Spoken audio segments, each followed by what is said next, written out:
Hey guys, I'll give you a minute to adjust your volumes. I'm testing out a new Bluetooth headset microphone, and I've tested it and played it back, and it sounds good to me, but I don't have my output volume all the way up. So go ahead and adjust your volume, and while you do that, I'll drink a little Merlot. That's right, little Merlot. Unlike Miles, I will drink Merlot. Miles, Paul Giamatti. I'm not giving it to you. If you don't know the answer, I'm not telling you. But yeah, American Merlot, not Agua Frio. Come on, that's a sideways reference. Did you guys hear that just now? My computer just told me it's 7 o'clock, and somebody just Facebooked me. I'll get back to you. We're going to talk about Donald Trump real quick. I want to ask you guys this. This is the obvious question that's in our faces. It's posed. It's right here. Does the Donald Trump camp, presidential campaign, endorse or encourage violence and aggression? Do you believe that? I mean, it's in our face. It's been here all week. It's getting worse, actually. These people are crazy out there. I'm not saying I'm not a Donald Trump supporter. I'm kind of on the fence right now. I'm still reading about Donald Trump. I'm going to throw myself under the bus a little bit here in that I'm really not I'm really not interested in politics. I'm really not. I should be, probably. A lot of people are. I talk to a lot of people that really know everything about politics. It don't interest me. I don't know. Maybe I'm lazy. Maybe I am part of that generation that Trump Jr. talked about. No, I'm not. But I'm interested in movies and television shows and entertainment industry and actors and what's going on in Hollywood and all of that. And that's what interests me. Sports, football.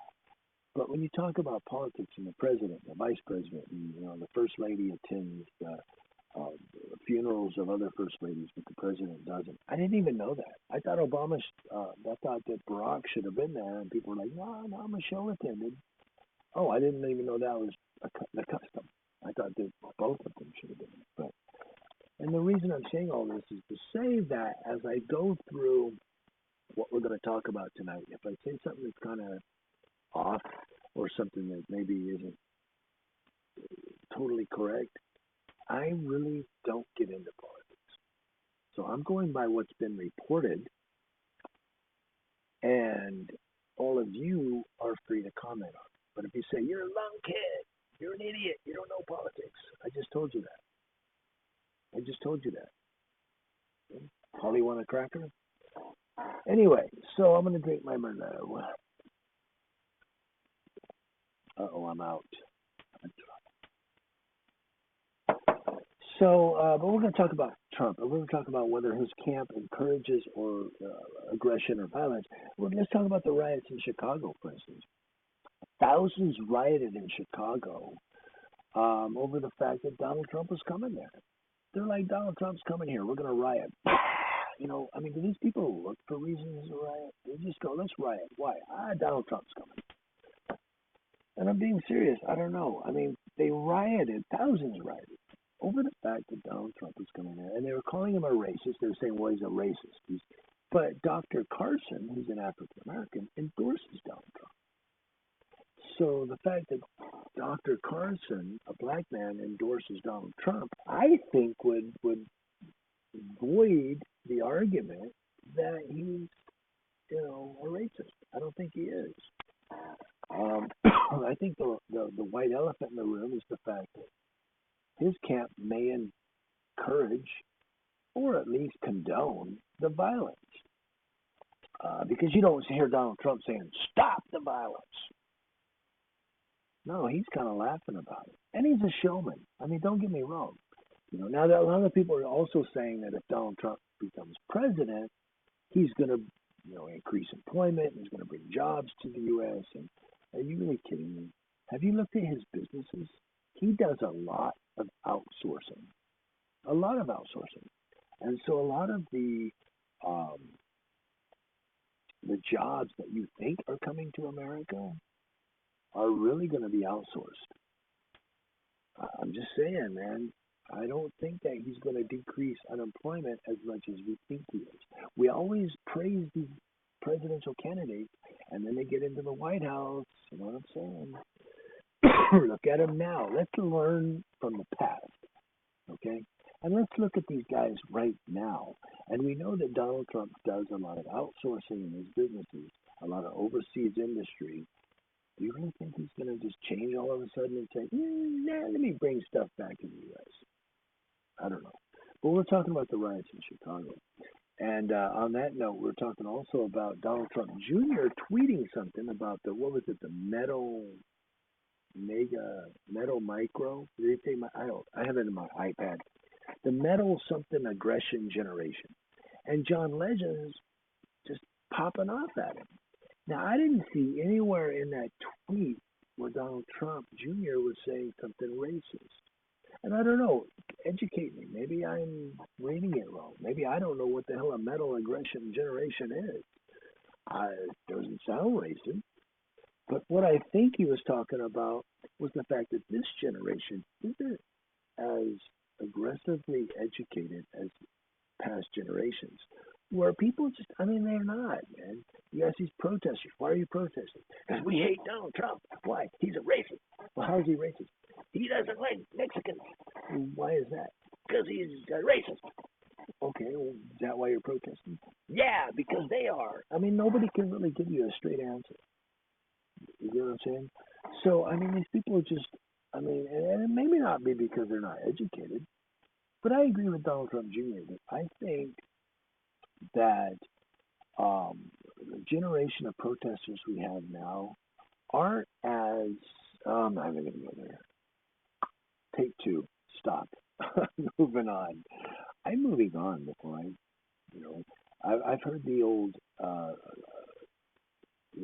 adage. Is that a correct word? The old adage: when you're in a hole, stop digging. So let's move on. But I didn't see anywhere in Donald Trump Jr.'s tweet where he said anything that might have been racist or racially biased or anything else. Okay. This is, and for those of you who are viewing this right now, I'll just let you know this is like the 15th take of this video blog. Oh yeah, I've done this like 15 times already. If I had Merlot, I could drink it. Oh my God. Anyway, yeah, I need Paul Giamatti right now to deliver me a bottle of wine. Let's talk about St. Louis. Now, Trump did have a rally in St. Louis. That one wasn't canceled, and attendees faced off with dozens of protesters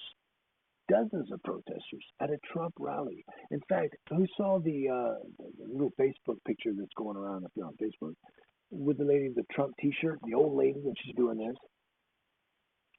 Hail Trump! I don't know. There's no words. It's just her doing that. But 32 people. Well, they said at least 32 people were arrested at the Peabody Opera House in Missouri. 32, 31 for disturbing the peace, and 1 for third-degree assault. Why? Because Donald Trump's coming here. Donald Trump coming here. We're gonna beat his ass. On that note, there was the guy in the news. Okay, now the news has reported that allegedly 78-year-old John McGraw is the protester, the old man, that punched 26-year-old Raheem Jones. Now I saw this one, and he reaches out and punches him right in the face. I'd have beat that old man to death. I'm sorry. I don't care if he's an old man. He'd be an old man with a bloody nose and an ass up over his shoulders. Had to take off his shirt to shit. I'm telling you right now. But he was also quoted as saying, I saw this. I don't know if it was John McGraw that said it, but there was an old man in his 70s who was on the news. I saw it in the news this morning. They played it like 4 times. And he said, next time we might have to kill him because we're Trump supporters and that's what we do. No, he didn't say all that. What he did say was, next time we might have to kill him. He said something. Next time we might have to kill him. That's what the guy said. I saw it on the news. I saw it on the news. And I saw him saying it. But my point is this, that, you know, Trump people might say, well, Donald Trump and his people, his camp, They don't endorse or condone aggression or violence or riots or anything else. But let's look at the people that are attending their rally. They're old people, young people, people that are punching on people, punching them in the head, spitting on them, pushing them, and saying stuff like, next time we might have to kill him because I'm a Donald Trump supporter. He didn't do that. I did that. I just being funny. But I don't know, man. I want to get your opinion on this. If you're even still watching after 10 minutes and 37 seconds, I want to ask you all of you a couple of questions. Number one, do you think that Donald Trump presidential campaign camp endorses or condones aggression or violence or both? Is there a difference? Yeah, I guess there's a difference between aggression and the violence.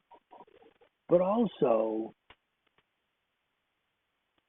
I want to ask you this question, and I didn't really go into it in this blog, but what or how do you feel on a scale of 1 to 10? How do you feel uh, about the comparison of Donald Trump to Adolf Hitler? Because a lot of his supporters now are raising their right hand. Are they doing it because they're going, Trump? Or are they doing it because they're going, Heil Trump? And there goes my ring. Where did it go? Oh, crap, I'm going to have to look for it. I got to go look for my wedding band. I'll be right back, guys. But answer those questions.